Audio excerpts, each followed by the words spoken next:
आज valueless politics छ कि भ्यालु बेस? म भन्न चाहन्छु हो कोरोनाको कहरको बीचमा हामी गुटुटु सडकमा तपाईहरुले सोचे जस्तै अब उहाँले त रोग फैलाउँदै भन्नुहुन्छ। उहाँको सवालले चाहिँ रोग फैलाएन रे। त्यसलाई कोरोनाको कहर केपी र विद्यालय चुनावको रहर यही हातहरू हुन् जसले 10-15 वटा अक्सिजनको सिलिन्डर बिरामीका प्रधानमन्त्रीज्यू तपाईको छोरो छैनन् होला, छोरी छैनन् होला। आज आर्यघाटमा जलिरहेका ती चिताहरू हेर्दा तपाईको मन रुँदैन र? ती आमा जसको अमूल्य छोरो आफ्नो काखबाट लुटिएको छ त्यो हेर्दा के तपाईलाई चिन्ता लाग्दैन? हजुरको स्वागत छ। यतिखेर हाम्रो बीचमा कुराकानी गर्नको लागि सामाजिक अभियन्ता पुण्य गौतम हुनुहुन्छ। पुण्य सर, यहाँलाई स्वागत छ। धेरै धेरै धन्यवाद। म सामाजिक अभियन्ता भइखाएको छैन। मान वा नमान मै तेरो मेहमान शैलीको अहंकार र मदले माग्तिएको छैन। म मानवतावादी मान्छे हो र राजनीतिकर्मी हो। तपाईले राजनीतिकर्मी भनेन, पृष्ठवक्ता भनेन, युवा नेता भनेन भनेर चित्त दुखाइ गर्नुभयो छैन। म प्रशंसाको पुष्पवृष्टि गर्नुस्, पुष्पक विमान ल्याएर भन्ने खालको मान्छे होइन। जे हो त्यो यथार्थ बोल्नु। आराम त हुनुहुन्छ? सन्चै छु। बरु तपाईलाई कस्तो छ? अक्सिजन ल्याइदिनु पर्ने हो कि औषधिको जो गरिदिनु पर्ने हो कि तपाईहरुलाई? तपाई त जहाँ पनि जानुहुन्छ त्यही भएर मान्छेहरु तपाईको संगत गर्न अहिले डराहान भन्ने कुरा छ नि। एउटा कुरा तपाईलाई म ख्याल गरौँ कि हुन त म एउटा बाघ चरित्रको मान्छे हुँ।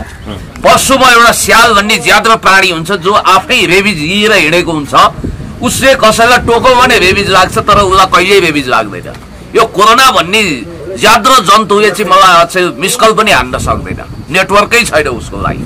भनेपछि तपाई नि त्यस्तै तरिकाले आफूलाई उदे तुलना गर्दा तपाईलाई कहिले कोरोना लाग्दैन भन्नु खोज्नु? एउटा कुरा याद गर्नु होला, पुण्य गौतमले आलोचकलाई आलोचना र आलोचकलाई आलोचक सभा पचाउँछ भन्दैमा जथाभावी कुरा नगर्नुस्, सिधा पोइन्टमा आउनुस्, प्रश्नमा जानुस्। ल ठिकै छ। ती भनेका अलिकति वार्म अपका कुराहरू रहे। अब चाहिँ हामी पछिल्लो राजनीति घटनाक्रम जसरी विकास भइरहेको छ यो विषयमा पुण्य गौतमले पनि डरो खरो तर्क राख्दै आउनु भएको छ। अलिकति मेरो पनि चर्को स्वर भयो। यो पोलिटिकल घटनाक्रमले मलाई पनि चर्कायो हैन? संसद त फेरि विघटन भयो। पहिलो विघटनमा त तपाईहरु निकै सडकमा कुर्लिनु भएको थियो। तपाई पनि भाटासाटा खानुभयो, कहिलेकाहीँ दुख्या जस्तो नि गर्नुभयो। साथै दुख्या पनि होला, चोटपटक पनि लागेको थियो अलिअलि हैन, डामसाम पनि थियो। यसपल्ट के हुन्छ? कोरोना कर्नी बढ्दो छ र राजनीतिक घटनाक्रम नै अझै बढाएको छ। संसद विघटन दोस्रोचोटि भइरहेछ। तपाईलाई खुसी लागेछ कि दुःख लागेछ कि केपी ओलीप्रति अत्यन्तै रिस राग छ तपाईको? न रिस छ न राग छ। म यथार्थवादी मान्छे हुँ र ओखलढुङ्गा जिल्लामा हाम्रा एकजना कविले मेरो प्यारो ओखलढुङ्गा भन्दै कविता लेखेको ओखलढुङ्गामा एउटा रुम्जाटार भन्ने ठाउँ रहेछ। जताबाट घुमे पनि त्यही रुम्जाटारमा पुगिँदो रहेछ। यता चोर बाटो छ, उता जस्केलो छ, के छ भनेपछि त्यस्तै घुम्दै फिर्दै रुम्जाटार भने जस्तो कोहीलाई के को धन्दा, कोहीलाई के को धन्दा, घर ज्वाइँलाई खानको धन्दा भने जस्तो प्रधानमन्त्रीज्यूलाई एक सूत्रीय ध्यान रहेछ। कसरी हुन्छ यो मिलेनियम च्यालेन्ज कर्पोरेसन यानी कि एमसीसी पास गर्न नदिएको संसद कसरी विघटन गर्ने, कसरी अब नजाने चुनावको डम्फु बजाउने, एकतारे बजाउने, रोम जलिरहेछ, निरोले बाँसुरी फुकिरहेछ भने जस्तै यो देश कोरोनाको कहरले आक्रान्त छ। अनि मानिसहरू भन्न लागेका छन् देशलाई कोरोनाको कहर केपी र विद्यालय चुनावको रहर के मंसिर र कार्तिकमा चुनाव हुने अवस्था छ। मान्छेहरू देश आज नेपाल आमाले आफ्ना बहुमूल्य सन्ततिहरू गुमाएर देश बरखी बारिरहेको छ। मान्छेहरू आँसुको तलाउमा डुबेका छन्। यतिखेर कोहीलाई के धन्दा, कोहीलाई के धन्दा, घर ज्वाइँलाई खानको धन्दा भने जस्तो प्रधानमन्त्रीज्यूले चुनावको नहुने चुनावको राग लाप्नु भएको छ। म सम्माननीय प्रधानमन्त्रीज्यू भनेर त्यो कुर्सीलाई त सम्मान गर्नु पर्ला। अहिलेसम्म टेक्निकली उहाँ हाम्रो अध्यक्ष पनि हुनुहुन्छ। म करजोरी बिन्ती गर्न चाहन्छु, कृपया कोरोना विरुद्ध राष्ट्रिय महासंग्राम लडाईँको घोषणा गरौँ। कोरोना विरुद्ध एक टिक्का हौ, जिउ रहे घिउ खाइन्छ। के एउटा मतदाता जो आफ्नो आमा, बुवा, दाजुभाइ, दिदीबहिनी, छोरा, भतिजा कसैलाई जलाएर भोट हाल्न जाने, त्यही दिन उसको सन्तान मरिरहेको हुन्छ, चिता जलिरहेको हुन्छ। अनि आफ्नो सन्ततिलाई, आफ्नो सन्तानलाई अक्सिजनको सिलिन्डर खोज्न जाने कि चुनावमा भोट हाल्न जाने? खोइ संवेदना। भनेपछि जानी जानी चुनाव हुँदैन तर सत्ता लम्ब्याउनको लागि मात्रै ओलीले यो गरिरह हो? अवश्य पनि चुनाव हुने स्थिति छ। तपाईँ देख्नुहुन्छ आज कस्तो स्थिति छ देशमा। हो हिजो अलिकति होस्याङ्गे स्वभावको शेरबहादुरजीले हडबड गर्नुभयो। सायद सम्माननीय पूर्व प्रधानमन्त्री कमरेड माधव कुमार नेपाललाई भावी प्रधानमन्त्रीको रूपमा अब बहुमतको प्रधानमन्त्रीको रूपमा सिलेक्सन गरेको भए सबैको मत रहन्थ्यो। योगेश भट्टराईजी लगायत सबै साथीभाइहरूले, नेकपा एमालेका साथीभाइहरूले त्यसलाई समर्थन गर्थे र सायद बहुमतको सरकार पनि बन्थ्यो। मेरो अन्तर्वार्तामा तपाईँले माधव नेपाल प्रधानमन्त्री हुन्छ भन्नुभएको थियो, तपाईँको यो भविष्यवाणी त फेल खायो। होइन, किन हतार गर्नुहुन्छ भने हुलमुलमा जिउ जोगाउनुपर्छ, अनिकालमा बिउ जोगाउनुपर्छ। मेरो भविष्यवाणीको विषयमा तपाईँलाई चिन्ता र सरोकार खसखस किन? मलाई 5 वर्षको उमेरमा भिट्ठे झाँक्री बनाएर बनझाँक्रीले पठाएको छैन र म कुनै पात्रो पल्टाउने ज्योतिष पनि होइन। मैले राजनीतिक एनालाइसिस गर्ने हो र मेरो अहिले पनि कथन के छ भने यो देशलाई सङ्कटको बेडाबाट पार लगाउने कोही व्यक्ति छ भने त्यो सम्माननीय पूर्व प्रधानमन्त्री कमरेड माधव नेपाल प्रधानमन्त्री हुँदा तपाईँलाई नि फाइदा हुने, तपाईँ निकट व्यक्तित्व हुनुहुन्थ्यो, अरू पनि कोही निकटहरू थिए तपाईँले चिनी जानेको, त्यही भएर तपाईँ पनि मुख मिठाईको लाइनमा हुनुहुन्थ्यो कि माधव नेपाल प्रधानमन्त्री। कठै बरा बिचरा पुण्य गौतम नाफा र घाटाको हिसाब किताब गरेर ढसबस्स बस्ने मान्छे होइन। माफ गर्नु होला, मारवाडी समुदायलाई सम्मान गर्छु, देशभक्त मारवाडीलाई। वीरगञ्जमा एकजना मारवाडी हुनुहुन्थ्यो, झन्डै 200 केजी जतिको। उहाँलाई अब दिसा पिसाब गराउनु पनि, टोयलेट लान पनि होस्टे हैसे भन्दै कन्दै दुईजनाले लानु पर्थ्यो। उहाँ चाहिँ यसो गर्नुहुन्थ्यो क्या, उहाँले आफ्नो कारिन्दा मुन्सी राख्नु भएको थियो, कपडाको ठुलो दोकान थियो। अनि त्यो कारिन्दाले कहिलेकाहीँ कैँची मार्छ भने त थाहा छ नि तपाईँलाई, यसो आनासुकी खल्तीमा राखिहाल्दो रहेछ, त्यता त्यो कन्तुरमा खसाल्नु पर्ने आफ्नो खल्तीमा खसाल्दो रहेछ। अनि त्यो उहाँ चाहिँ विशाल कायको अजङ्ग भीमसेन ज्यान गरेको उहाँ महानुभाव चाहिँ, मारवाडी महानुभाव चाहिँ निराए जस्तो। अब उहाँले श्वास प्रश्वास गर्दा पनि यसो बाघहरू पनि तर्सिन्थे, घर गरेर आवाज आउँथ्यो। उहाँले चाहिँ त्यो आँखाको ढक्कन अलिकति खोलेर चियाउनु हुँदो रहेछ कि यसले कतातिर आनासुकी मानामुठी गडबड गर्छ भने जस्तै प्रधानमन्त्रीज्यू तपाईँ हरेकका कमजोरी हेरेर त्यही मारवाडीले जस्तो निराए जस्तो अभिनय गरेर हेरिरहनु भएको छ, माइक्रोस्कोप लगाउनु भएको छ। र यहाँलाई म भन्न चाहन्छु, पार्टीलाई एकताबद्ध कसरी गर्ने, कोरोनाको कहर विरुद्ध कसरी लड्ने, यही हातहरू हुन् जसले 10-15 वटा अक्सिजनको सिलिन्डर बिरामीका पठाउने प्रबन्ध गर्यो। अहिले पनि कुशलजी, म सञ्जीवजी, तपाईँहरू पत्रकार मित्रहरू हामी एक ढिक्का भएर कोरोनाको कहर विरुद्ध लडेका छौँ। तर प्रधानमन्त्रीज्यू तपाईको छोरो छैनन् होला, छोरी छैनन् होला। आज आर्यघाटमा जलिरहेका ती चिताहरू हेर्दा तपाईको मन रुँदैन र? ती आमा जसको अमूल्य छोरो आफ्नो काखबाट लुटिएको छ, त्यो हेर्दा के तपाईलाई चिन्ता लाग्दैन? सर्वेश्वर दयाल सक्सेनाको एउटा कविता छ, छिमेकीको घर जलिरहँदा म कसरी निदाउन सक्छु। अब यो हुँदै नहुने चुनावको डम्फु बजाएर निरो रोमन सम्राट निरोले जस्तो रोम जल्दा एकदम मजासँग रूपक बाँसुरीले जस्तै बाँसुरी बजाएर यो नहुने चुनावको डम्फु किन बजाउनुहुन्छ? सत्ता लम्ब्याउने कोसिस किन गर्नुहुन्छ? अनि उहाँकै भनौँ भने भाइयोमा भाइ लीराम भन्दै राष्ट्रपति महोदय किन आउनुहुन्छ? जनताको बिरामी कहाँ पुर्याउनु भयो होला, तर त्यो आफ्नै ठाउँमा छ। तर सरकारले केही गरेको छैन। तपाईँले यति धेरै बिस बाँड किन? कि माधव नेपाल प्रधानमन्त्री भयो भने मेरो सपना ठुलो थियो, त्यो सपना पुरा हुन्थ्यो भन्ने थियो। अब माधव नेपाल प्रधानमन्त्री हुने सपना चकनाचुर भएपछि तपाईँको नि सपना चकनाचुर भएर यति बिस्माड गरिरहनु भएको? ए सर, मलाई त्यस्ता कुनै यात्रा सपनाहरूको मलामी बन्नु छैन, म जन्ती पनि बन्नु छैन, मलाई जन्ते बाख्रो खानु पनि छैन, र कसैको बेसुरा रागमा मैले देउसीराम भैलीराम भन्नु पनि छैन। जसो जसो बाहुन बाजे उसे उसे सह। हान्स एन्डरसन क्रिस्चियनको इम्पेरियर न्यू क्लोथ को बादशाह नाङ्गै घुमे पनि वाह क्या मजाको रेशमी कपडा लगाएको, सरकार भन्दै स्यालुट गर्नु पनि छैन।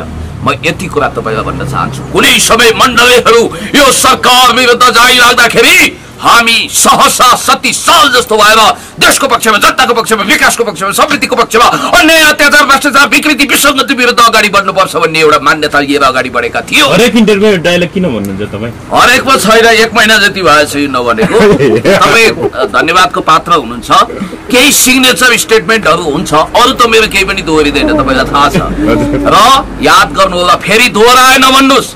चाणक्य नीति भन्दा पनि कन्स्पिरेसी थ्योरीमा मेकियावेली र रबर्ट ग्रीनको थ्योरी ज्याद्रो छ। साम दाम दण्ड भेद नीति पेल्पा झेल्दा ठेलठाल गर्न नेपाली जनताको आँखामा छारो हाल्न राष्ट्रवादी स्टन्ट गर्न त सजिलो छ। नेकपा एमालेलाई एक डिक्का कसरी बनाउने, माओवादी केन्द्रलाई पनि मोर्चामा कसरी जोड्ने, कसरी एकताबद्ध ढङ्गले जाने, देश र जनताको सेवा गर्ने कसरी मतलब छैन। हृदय नै नभएका मन्त्री, हृदय स्थिर पार्टी लुटको धन्दा चलाइरहेका छन्। भ्रष्टाचारको 101 डिग्री लिएर बसेका सरकारको मन्त्रीहरू के हेरिरहनु भएको छ।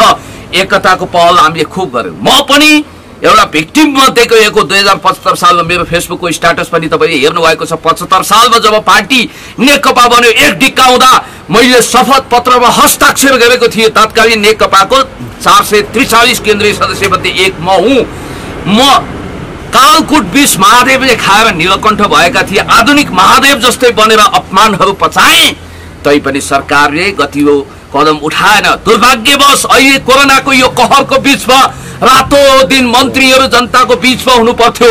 हामी आफ्नो जीवनलाई दाउमा लगाएर केन्द्रीय सदस्य पद चाहिँ छाड्नु परेको हुँदा केपी ओलीले हटाउँदा तपाईलाई केपी ओली प्रति एकदम रिस उठ्यो। भागमा जाओस् त्यस्तो केन्द्रीय सदस्यको पद।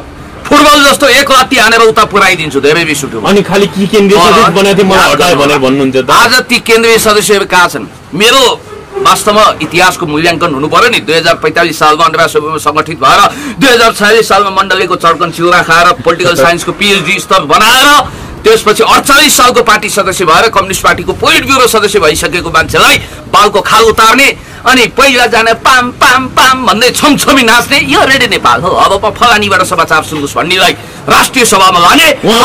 एउटा क्षेत्रमा कलाकारिता क्षेत्रमा गायनको क्षेत्रमा विशिष्ट योगदान छ। पुण्य गौतमको चाहिँ के योगदान छ र खालि पिएचडी भन्नुहुन्छ त्यही कारणले तपाईँ सांसद मन्त्री बन्न पर्ने? अनि त्यसो भए त अब चित्रकारलाई पनि ल्याउनु पर्यो, कलाकारलाई पनि ल्याउनु पर्यो, पाइलटरलाई पनि ल्याउनु पर्यो। हरेक फिल्डका विशिष्ट मान्छे ल्याएर राजनीतिक अखडा भरिभराउ गर्नु पर्यो। अनि राजनीति गर्ने चाहिँ कसले? राजनीति कर्मीको काम राजनीति गर्ने हो। उहाँहरूलाई बिचरा राजनीति भनेकै थाहा छैन। कता कताबाट राजनीति भनेको राज्य चलाउने नीति होला होइन? राज्य चलाउने नीतिको विषयमा नि थाहा छैन। हुनुको लागि सबै सेक्टरका मान्छेहरू आउँदा बिग्रियो थियो के त? सबै क्षेत्रको विकास हुनु परेन? उहाँ जस्ता बिचराहरूको म आलोचना गर्न चाहन्दिनँ। किनभने भएर आलोचना गर्नुभयो। किनभने म तपाईँलाई भन्छु कुनै बेला शत्रुघ्न सिन्हाको बारेमा कालो चस्मा लगाएर चट्ट उनी सभामा जान्थे, खामोस भनेर चस्मा झिक्दा सिङ्गो सहर पागल भएर ताली बजाउँथ्यो। त्यो देखाएर कसैले मोदीलाई भन्यो, हेर भाइ हिजोको फिल्म स्टार आएर राजनीतिमा मन्त्री भइसक्यो, त चाहिँ गुजरातको बन्दाकोपी खाएर मोटाएको मोटाइ छस् भन्दा मोदीको कुटिल मुस्कान अनुहारमा झुन्निएछ। यद्यपि म मोदीलाई फलो गर्दिनँ, तर राजनीतिक कर्मीको भविष्य के हुन्छ भन्ने कुरो उनले भनेका थिए। 4 दिनका चाँदनी फिर अँधेरा, झिलिक्क देखिएर मिलिक्क हराउने धुमकेतु हुन्। आज छन् भोलि छैनन्, काजमा आएका हुन्। आज म ती महिलाप्रति के भन्न चाहन्छु भने महिला तथा सज्जन वृन्द प्रति उहाँहरू पनि राजनीतिकमा मिसकल गर्न आउनुभयो। स्वार्थ छैन्जेल ठिकै छ, जम्नुभयो। भोलि कता लाग्नुहुन्छ? पुण्य गौतमहरू जरा हालेर बसेका छन्। यो देशको भविष्य हो। अब अलिकति यही संसद विघटनकै विषयमा कुराकानी गरौँ। जस्तै हिजोको सिनारी हेर्दै गर्दा तपाईँलाई के लागेको थियो?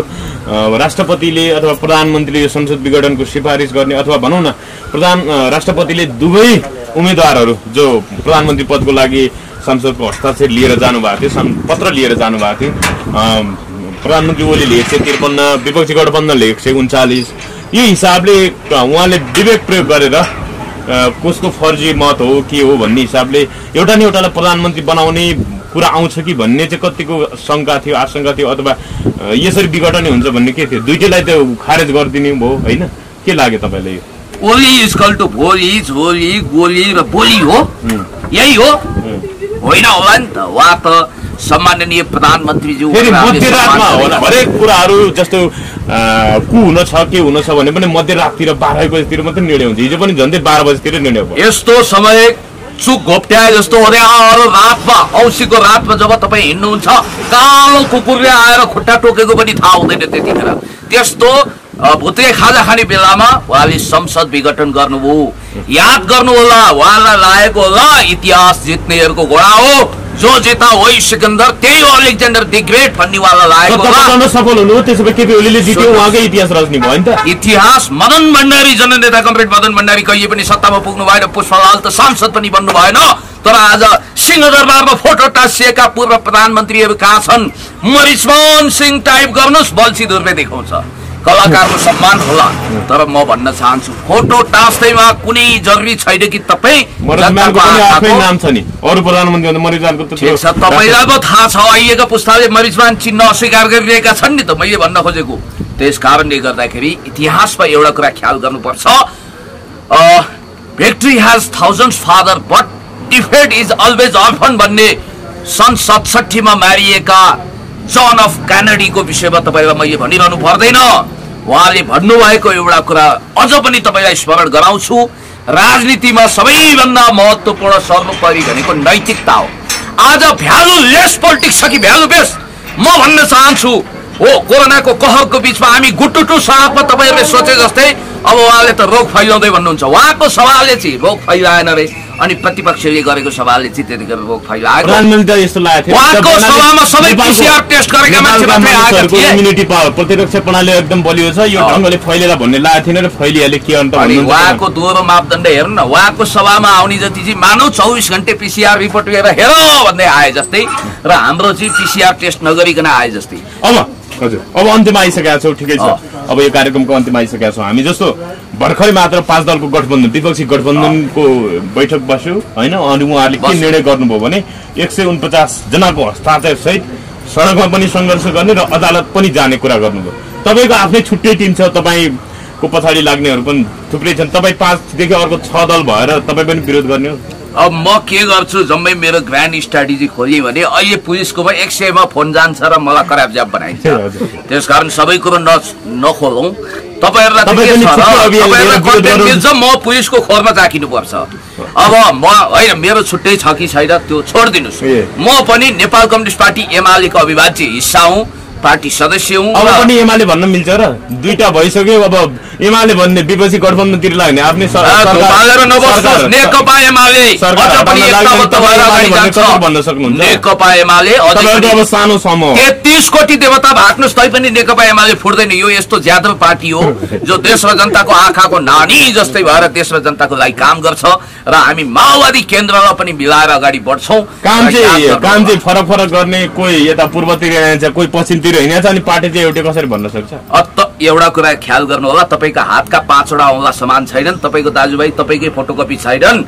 अब त्यस कारणले गर्दाखेरि यो अड म्यान अल जस्तो कुरा नगरौँ। म तपाईलाई स्पष्ट रूपमा भन्न चाहन्छु कि अब यस्तो स्थिति ल्याउन खोज्दैछ जस्तो अहिले अध्यादेशको धारा 11 को 3, 4 र 5 मा भएको प्रावधान अनुसार मानौ भोलि राहुल गान्धी स कुनै नेपालकी चेलीले के अरे वंशजवाला चेलीले लिभिङ टुगेदर बसिन् र त्यहाँबाट सन्तान जन्मियो भने त्यो यो देशको वंशजको नागरिक भएर भोलि राष्ट्रपति प्रधानमन्त्री हुन सक्छ।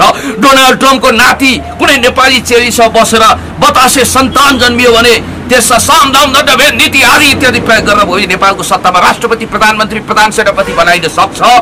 यस्तो अवस्थामा अब व्यवहारिसे छोडिएका यूपी बिहार तिरका जब तक रहेगा बिहार में लालू तब तक रहेगा समस्या में आलू का अवैध सन्तानहरू यहाँ आएर भरिभराउ भयो भने पनि तिनीहरू यो देशको राष्ट्रपति प्रधानमन्त्री हुन पाउँदैछन्। यो देशको सिक्किमीकरण फिजीकरण गर्ने, यो देशको राष्ट्रिय समाप्त गर्ने यो कुरोको अध्यादेश वा विधेयक ल्याउनको लागि नेपाली कांग्रेस कम्मर कसेर लागेको थियो।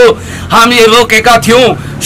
यो जसपा भन्ने एउटा शक्ति, घातक शक्ति जसले यो देश टुक्राउन चाहन्छ, यो देशको national sovereignty, territorial integrity, independence विरुद्ध चलखेल गरिरहेको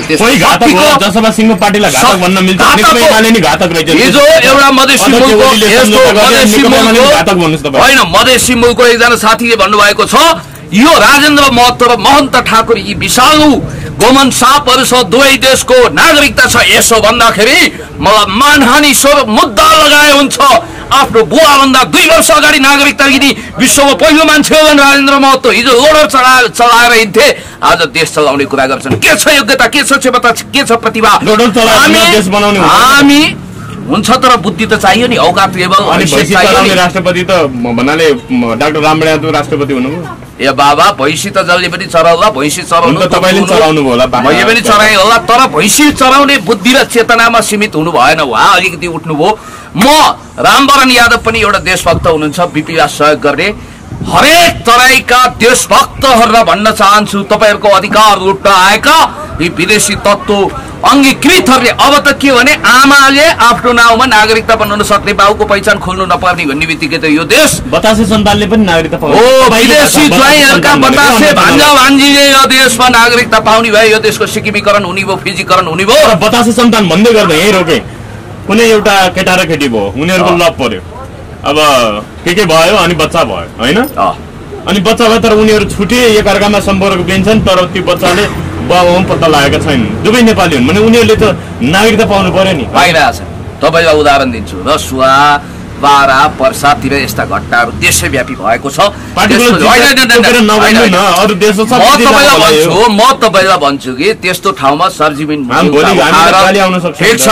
मुजौका उठाएर सिडिओ अथवा वडाध्यक्ष मेयरको रोबरमा सबै कुरा छानबिन गरेर नागरिकता दिन्छ यो ठुलो कुरो भएन व्यवहारिक शिशुहरूले पनि वयस्क भएपछि एडल्ट भएपछि नागरिकता पाउँछन् तर यो जुन ढङ्गले नागरिकता अध्यादेश आज जसपालाई खुसी पार्न सत्ता टिकाउनको लागि आफ्नो कुर्सी टिकाउनको लागि यो देशलाई जुवाको खालमा राखेर जसरी त्यो अध्यादेश जारी गरेर यो देशको फिजीकरण हुने गरी सिक्किमीकरण हुने गरी यो प्रबन्ध गरिएको छ याद गर्नुहोला इन्दिरा गान्धीलाई लेन्डुप दोर्जेले सिक्किम भारतमा बिलाएर गद्दारी गरिसकेपछि भेट्न गएछन् अनि रसगोत्री भन्ने इन्दिरा गान्धीको पिएले भनिछन् महोदया राष्ट्रपति प्रधानमन्त्रीज्यू तपाईँ यो लेन्डुप दोर्जेलाई बाल पनि दिनुहुन्न बाल भन्ने चाहिँ भाषा मेरो हो कुनै महत्त्व दिनुहुन्न तपाईँ किन यसो गर्नुहुन्छ भन्दा उनले अङ्ग्रेजीमा भनेको थिइन् रे a renegade of his motherland should be probable renegade of our country India अर्थात् आफ्नो मातृभूमि सिक्किमको गद्दार भोलि भारतको पनि गद्दार हुन सक्छ त्यसकारण ड्याम केयर हिम भनेकी थिइन् रे त्यसलाई व्यवस्था गर्नुस् एउटा गद्दारको काहीँ पनि सम्मान हुँदैन याद गर्नुहोला यो सम्मान भएन त्यस्तो त्यसैले महन्त ठाकुर र राजेन्द्र महतो ब्रान्डका नेताहरूलाई म च्यालेन्ज गर्न चाहन्छु ओपन च्यालेन्ज यो देशमा बसेर जननेता कमरेड मदन भण्डारीले रगत पसिना आँसुले बनाएको यो देश हाम्रा महान पुर्खाहरूले बनाएको यो देशमा हामी हाम्रो राष्ट्रिय सार्वभौमसत्ता विरुद्ध वितल गर्न दिँदैनौ सम्माननीय प्रधानमन्त्रीज्यू आफ्नो डिग्निटी मेन्टेन गर्नुस् खुद त्यो अध्यादेश थुक्नुस् यो देशको भनेपछि यो संसद विघटन फेरि फिर्ता होला कि नहोला के लाग्छ अब यो अन्तिम प्रश्न हो मेरो असम्भव भने त कस्तो हो भने पश्चिमबाट असम्भव के कुरो हुँदो रहेछ भने पश्चिमबाट सूर्य उदाउँदैन खेराको बोटमा जाइफल फल्दैन नदीहरू दक्षिणबाट उत्तर बग्दैनन् अनि तपाईँ टाउकोलाई टेकेर हिँड्न सक्नुहुन्न यी कुरा असम्भव everything is possible in war and love भनिन्थ्यो एज वेल पोलिटिक्स भन्ने बुझ्नु धन्यवाद पोलिटिक्स पनि हुन्छ 12 वर्ष रामायण पढायो सीताकोशको जोही हनुमानको भने जस्तो मैले भनेको कुरा तपाईँले बुझिहाल्नु र ठिक छ धन्यवाद।